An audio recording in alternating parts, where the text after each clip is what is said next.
할렐루야. 성경 암송하심으로 새벽 기도회를 시작하겠습니다. 그들이 사도의 가르침을 받아 서로 교제하고 떡을 떼며 오로지 기도하기를 힘쓰니라. 날마다 마음을 같이하여 성전에 모이기를 힘쓰고 집에서 떡을 떼며 기쁨과 순전한 마음으로 음식을 먹고 하나님을 찬미하며 또 온 백성에게 칭송을 받으니 주께서 구원받는 사람을 날마다 더하게 하시니라. 아멘. 하나님의 말씀은 사무엘하 18장 1절에서 18절까지 말씀입니다. 이 시간 제가 읽을 때에는 18절 한 절의 말씀을 읽도록 하겠습니다. 압살롬이 살았을 때에 자기를 위하여 한 비석을 마련하여 세웠으니 이는 그가 자기 이름을 전할 아들이 내게 없다고 말하였음이더라. 그러므로 자기 이름을 기념하여 그 비석에 이름을 붙였으며 그 비석이 왕의 골짜기에 있고 이제까지 그것을 압살롬의 기념비라 일컫더라. 아멘. 오늘 본문은 압살롬의 비극적인 최후에 대한 말씀입니다. 반란군을 피하여 마하나임까지 도망간 다윗은 마하나임에서의 생활이 안정되자 그동안 갈고 닦았던 행정과 군사 기술을 활용하여 반격을 준비했습니다. 그가 제일 먼저 한 것은 압살롬의 군대에 대항할 군사를 모으는 것이었습니다. 1절과 2절의 말씀을 보시죠. 이에 다윗이 그와 함께한 백성을 찾아가서 천부장과 백부장을 그들 위에 세우고 다윗이 그의 백성을 내보낼세 3분의 1은 요압의 휘하에 3분의 1은 수루야의 아들 요압의 동생 아비새의 휘하에 넘기고 3분의 1은 가드 사람 이때의 휘하에 넘기고 그리고 다윗 자신도 최고의 지휘관으로서 군사들과 함께 공격에 나설 계획이었습니다. 그런데 백성들이 한사코 다윗을 말렸습니다. 3절의 말씀을 보시죠. 백성들이 이르되 왕은 나가지 마소서. 우리가 도망할지라도 그들은 우리에게 마음을 쓰지 아니할 터이요. 우리가 절반이나 죽을지라도 우리에게 마음을 쓰지 아니할 터이요. 왕은 우리 만명보다 중하시오니 왕은 성읍에 계시다가 우리를 도우심이 좋으니이다 하니라. 여기서 우리말 성경의 번역이 다소 모호한데요. 개역개정은 왕은 우리 만명보다 중하시오니 라고 번역을 했지만 이것을 우리 중 절반이 죽는다고 해도 그들은 개의치 않을 것입니다. 지금으로서는 우리 같은 자가 10,000명이 있습니다로 번역하는 것이 더 정확합니다. 그러니까 지금 출전하는 군사들이 혹시 전멸한다 하더라도 다윗에게 10,000명의 군사가 남아있기 때문에 반란군에 맞서 싸울 수 있다는 의미입니다. 혹 다윗이 전장에 참여했다가 전사하게 된다면 남아있는 10,000명의 병력은 사실상 의미가 없었기에 이 전략은 지혜로운 전략이었죠. 다윗은 백성의 조언에 담긴 지혜를 깨달았고 마하나임에 머물기로 결정했습니다. 첫 전장은 마하나임에서 북서쪽으로 약 몇 킬로미터 정도 떨어진 에브라임의 숲이었습니다. 비록 압살롬의 진영에 아이도벨이라는 뛰어난 전략가가 있었을지라도 다윗에게는 많은 전쟁을 치르며 전쟁의 잔뼈가 굵어있던 요압과 아비새와 같은 훌륭한 장수들이 있었습니다. 다윗은 이들을 앞세우며 또 숲을 전장으로 선택함으로써 압살롬이 가지고 있었던 수적 우세가 효과를 최소화하고자 했었는데요. 이 전략은 멋지게 성과를 올렸습니다. 7절과 8절의 말씀을 보시죠. 거기서 이스라엘 백성이 다윗의 부하들에게 패함에 그날 그곳에서 전사자가 많아 20,000명에 이르렀고 그 땅에서 사면으로 퍼져 싸웠으므로 그날의 숯불에서 죽은 자가 칼에 죽은 자보다 많았더라. 그렇다면 다윗과의 전쟁에서 대패를 하고만 압살롬은 어떻게 되었을까요? 9절의 말씀을 보시죠. 압살롬이 다윗의 부하들과 마주치니라. 압살롬이 노새를 탔는데 그 노새가 큰 상수리나무 번성한 가지 아래로 지날 때에 압살롬의 머리가 그 상수리나무에 걸림에 그가 공중과 그 땅 사이에 달리고 그가 탔던 노새는 그 아래로 빠져나간지라.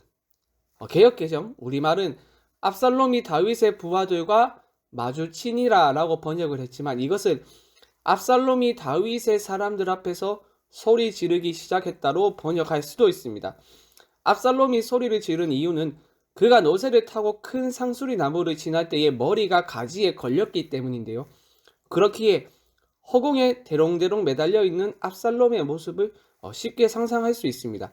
여기서 주목할 것은 그가 나뭇가지에 걸리게 된 원인입니다. 본문은 명확하게 이 원인에 대해서 말하고 있지 않지만 우리는 앞선 말씀들을 통하여서 이 원인을 유추할 수 있습니다. 여러분 14장 말미에 묘사된 압살롬의 모습들을 기억하십니까? 온 이스라엘 가운데에서 압살롬같이 아름다운 자가 없다고 말하면서 이렇게 덧붙였죠. 그의 머리털이 무거우므로 연말마다 깎았으며 그의 머리털을 깎을 때에 그것을 달아본즉 그의 머리털이 왕의 저울로 200세겔이었더라.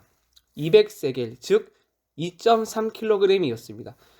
그러니까 그의 긴 머리털 때문에 나뭇가지에 걸렸던 것으로 보는 것이 합당하겠는데요. 그런데 이 긴 머리털은 단순한 머리털이 아니었습니다. 이것은 압살롬의 교만과 허영심을 보여주는 것인데요. 당시 머리카락은 남자의 힘을 상징했습니다. 그리고 압살롬은 하나님과 관련해서나 어떤 정결법이든지 제의적인 목적 때문에 머리털을 깎지 않았습니다. 연말마다 자신의 머리털을 깎고 저울에 달았다는 것은 그가 가지고 있는 힘을 과시한 교만하고도 오만한 행동이었습니다. 결국 압살롬은 자신이 자랑했던 머리털 때문에 비참한 최후를 맞이하였고 이것은 곧 하나님의 심판을 의미했습니다. 9절 중반절을 다시 보시면 압살롬의 머리가 그 상수리 나무에 걸리매라고 번역을 했는데 여기서 걸리매라는 단어가 모세오경에서 딱 한 번 사용되었습니다. 신명기 21장 23절 하반절은 이렇게 말하죠. 나무에 달린 자는 하나님께 저주를 받았음이니라. 여기서 사용된 달림과 본문의 걸림에는 똑같은 단어입니다. 이것이 무엇을 의미하겠습니까? 압살롬이 나무에 걸린 것은 결코 우연이 아니라 하나님의 심판이었음을 의미합니다. 사랑하는 여러분, 이 비참한 압살롬의 최후를 보면서 교만은 패망의 선봉이요 거만한 마음은 넘어짐의 앞잡이니라 라는 잠언의 격언이 떠오르지 않습니까?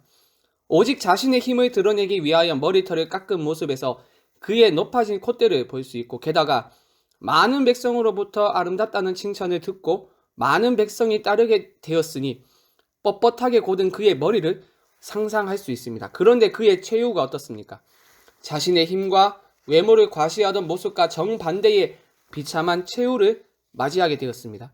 하나님께 저주를 받아 죽었다는 인식 속에서 제대로 된 장례를 치르지도 못하고 마치 쓰레기통에 쓰레기를 버리듯 그의 시체는 버려졌습니다.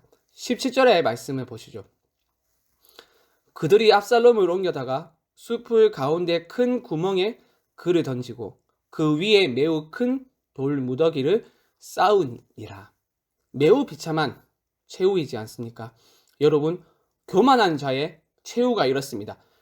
우리가 이 땅을 살 때에 자기의 어떠함이나 자기가 가지고 있는 것을 자랑하며 그 마음에 하나님 두기를 싫어하고 하나님보다 높아지고자 하는 열망을 가진 사람은 반드시 자랑하는 그것 때문에 넘어지게 되고 패망하게 되어 있습니다. 왜냐하면 하나님은 교만한 자를 물리치시고 대적함으로써 심판하는 분이시기 때문입니다. 그렇다면 여러분은 어떻습니까? 여러분의 어떠함과 여러분이 가지고 있는 무엇을 과시하고 자랑하십니까?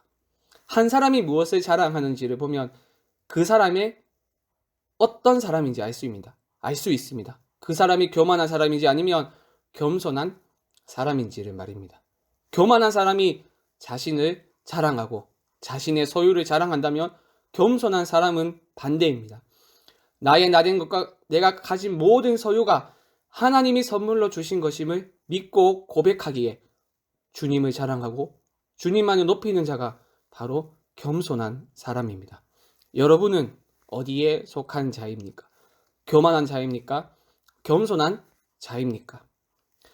높아졌던 우리의 콧대와 곧게 그든 우리의 목을 낮추며 우리의 소유와 어떠함이 하나님의 은혜임을 인정하는 겸손의 사람이 되시길 주님의 이름으로 간절히 축원드립니다. 우리 함께 말씀 생각하며 합심으로 기도하겠습니다. 하나님께서 모든 것을 선물로 주셨음을 인정하는 겸손의 사람이 될 수 있도록 하나님 우리를 붙들어 주시옵소서. 화요일은 장년부와 양육 과정을 위하여 기도하는 날입니다. 말씀과 기도를 통하여 거룩의 능력을 회복하는 성도들이 되게 하여 주시옵소서. 또한 리더들이 예수 그리스도의 심장으로 영혼들을 섬기게 하여 주시옵소서. 마지막으로 11월 13일에 있을 행복의 초대 행사를 통하여 우리 교회가 생명을 살리는 교회의 본질적인 사명을 잘 감당할 수 있도록 필요한 모든 것들을 채워 주시옵소서. 이 외에도 개인의 기도 제목을 가지고 자유롭게 기도하시면 되겠습니다. 주님의 이름을 한번 부르고 자유롭게 기도하겠습니다. 주여